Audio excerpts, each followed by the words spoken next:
Yun. Masakit talaga siya. Medyo mahirap siyang isuot. So, alam ko unang tanong nyo, no? Mas hirap bang huminga?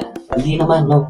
Ayos lang. Actually, malaki pa nga yata itong nabili ko eh. Kasi 34 yung tiyan ko, no? 34 yung tiyan ko.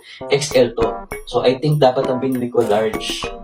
Baka kaya ko pa yung large. Eh, siguro pag medyo naka-log tayo ng konti, susubukan ko large. Oh.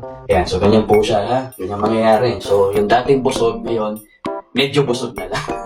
Okay. So, siguro malaki lang talaga ito nakuha ko, kaya medyo medyo angat pa. Pero, di ba?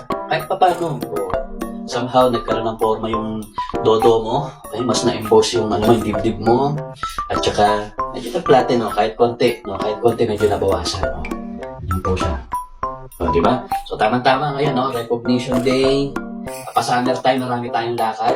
So, yan, para hindi masyadong halata na tayo ay palaging busog. Itong ating Fit Cool Compression Sando. Okay, lagay ko na dyan sa may yellow basket para makapag-check out na rin kayo nito.